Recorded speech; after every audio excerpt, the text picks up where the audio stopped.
So it is in our business, we have a client who is very messy, I will say, with tracking. They have different CRMs that they use. Different departments use one CRM. The owner of the business uses another CRM, different dashboards.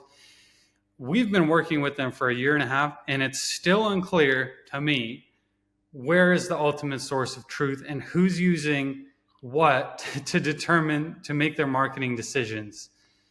And so out of the blue, we got notified that they are thinking that YouTube may not be working.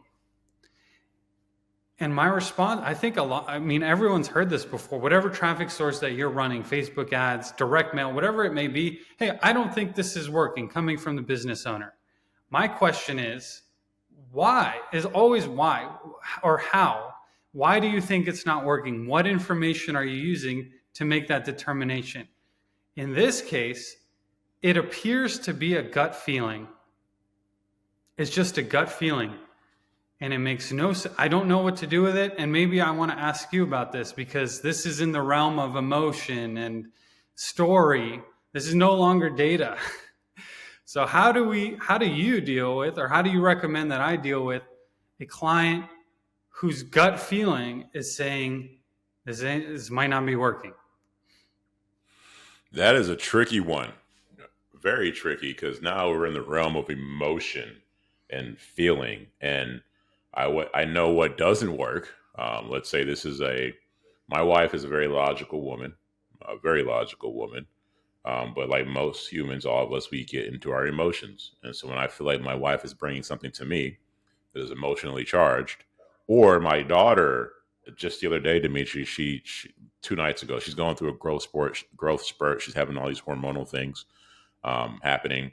The other night, I had to replace her fan, like the fan that blows on her at night. I had to replace her fan, got rid of her old one, threw it away. Dmitri, you'd have thought I shot the dog in front of her, the way she acted. And I'm tired. It's been a long day. And she was just, again, you would have thought I killed her pet puppy, right? It was just an hour of just whatever. To go back to what you're saying is when somebody's in an highly charged emotional state, what does not work is logic. Doesn't work, right? So in the case of my daughter or my wife, when that happens, I lean into it and I embrace. For them, I might literally hug my daughter while she's crying. To my wife, I'll just start exploring what's happening and walking through it. And then I think you hit the nail on the head, is figuring out their story and finding out different ways to tell that story or your perspective of that story. But my answer to your question is not really an answer. It is pretty much, I know what not to do, which is to try to meet their emotion with logic. I think so many of us have been there where, especially logical people, or like it's the exact wrong thing to do, like you're saying, but we all keep trying to solve that problem logically anyway, because it makes sense logically. So that's actually really good advice. I swear I was planning on solving this logically. So this is really helpful to set a reminder. And I think everyone listening, this is a reminder to you that not all problems should be solved logically. Not all marketing, not even close to all marketing, is logical. And so let's stop looking at the logical side right away. A certain part of your audience will be logical, but only a part of the audience. So pause this and look at your campaigns right now. And is it all based on logic, or do you have storytelling and emotion in there as well? If you're dealing with clients and you're talking to them weekly or bi-weekly, whatever it is, are your reports just based on data and logic? Or are you building in story and emotion into those things too? I think that's an important thing to take a look at. And Dmitri, just really quick, it hits on I had a story that was similar where a client was like, "Hey, pay-per-click is not working. Let's turn it off." And they turned it off, and their call volume went down. And so for this client, and since you're talking about there's different hats in this business, and there's these different hands, different people in the kitchen or whatever, with this client, I had to give them logic and then a story behind the logic. So I hit the logic side, and then the emotional part was the story, but it built off the logic. In this case, these clients, long story short, they would the customers would look them up, click on a PPC campaign that would take them to the Google business profile. And from the Google business profile, they would go to the customer's website and then call. So what you saw was they started with pay per click, but when they converted, it was in SEO. And so this client's seeing a bunch of SEO calls. My PPC is not working. Let me turn that off because I'm getting this SEO. They turn PPC off. What happens?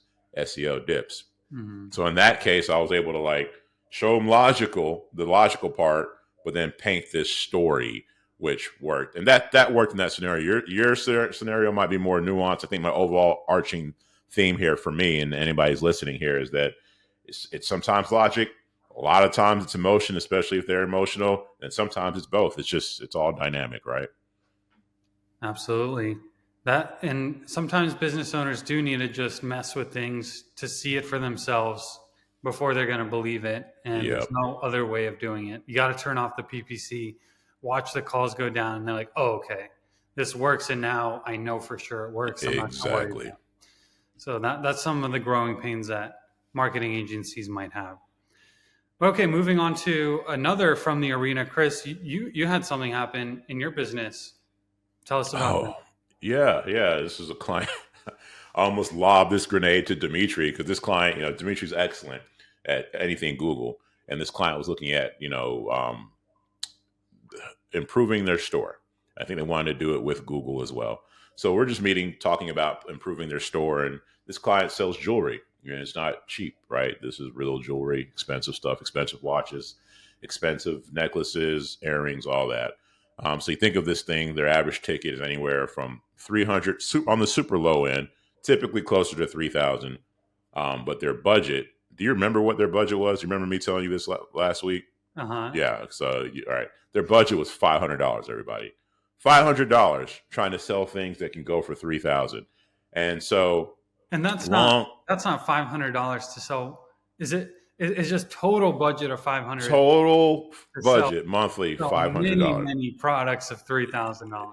Yes. And this is prior to the agency fee, right? So take the agency fee out of this 500, like you have no money the way we run it. And so we're like, I'm telling her, like I am being super transparent with this individual, just in the most candid way. And even to the point where, okay, this is your $500 budget and this is all you can do. Okay, this is what I would do. I'd pick one product. I would do, like, I'm giving her everything I can. And I don't know much, Dmitri. I don't know much. But I'm decent. When it comes to the average person, I know more about marketing and jiu-jitsu because I spend a lot of time about that. I'm not saying I'm the best in those areas by any means, but I know in those two areas I'm decent because I put so much time into them. I'm giving her the game, Dmitri, and I asked her. I could see her face. I'm like, okay, well, so and so, what are you thinking? And she's like, you know what? I just expected more. I'm like, well, what do you mean? She's like, you're just telling me what you can't do, and you can't guarantee any results, and you can't do this, and you can't do that, and this is not going to work, and that, and overall, Demetria, she was basically telling me that I was useless. And so many, really, like in so many words, like your information's useless, and this time that you've given me is useless. And I didn't even know how to respond. Like going back to a jiu-jitsu analogy, it's like somebody telling me that, jiu-jitsu just doesn't work. It's not even a real thing. And then it's just dumb. Mm-hmm. And like, it's like, you ever been in a situation where what you're saying is right, but the other person, to them, they know that you're wrong. And I was at a loss for words. That I was like, I don't even, other than being derogatory towards you and say, like, I don't even know what to respond, or I don't know how to respond. Has that ever happened to you? Not quite that way where they're completely rude on the call. I don't think that's happened to me. And since we don't do local business marketing, most of the budgets that we're talking about are nowhere near 500. I mean, from the, like, it's got to be in the multiple thousands, tens of thousands. I think that already sets a little bit of a different expectation. Yeah. When someone's prepared to spend 10,000 or 100,000 a month. on ads, they know that it's going to take some growing pains, especially for a new campaign. New campaigns are the hardest thing in marketing. A new campaign. If something is already running and it's already working, improving it is easy. There's a system to it. There's A/B test. There's optimization. There's excluding keywords or audiences, whatever. Making new ad copy. It's a system. But to create something from scratch for a new business, a new marketing campaign for a new business, nearly very, very hard, and much less to do it in profitably right off the bat on $500 ad spend. It's nuts.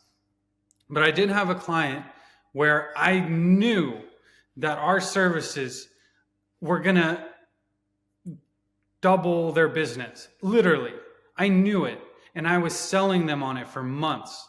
And I had calls with them over and over. And then they weren't into it. I couldn't believe it. And then 3 months later, they came back. We had another call. I'm presenting the data. I'm giving them a story. They don't want my services. I'm getting mad at them. Eventually, like at some point where I'm like, I'm definitely going to close them. And then I didn't. They didn't. I actually got mad and complained to like a third party who introduced us. I'm like, what the heck? And then 6 months later, I get an email. Hey, can we talk again? I close them on the spot. And within 2 months, we double their business. And then and the owner's like, I see why you got mad. I get it. I get it now. So it happens, man. It happens. I think any marketing owner, agency, executive, manager can relate. Yeah, man. And shout out to that owner for being aware enough to come to you and say, "Hey, I see why you were getting frustrated with us." Because you could do that. I've had not situations quite as intense as what I described, but situations where we're telling the owner or telling somebody something, and then they finally do it, and then they claim credit for the idea. If that makes any sense at all. Like whatever. It got done. I don't care. But shout out to that owner for. No, you know what? Claim for the idea matters.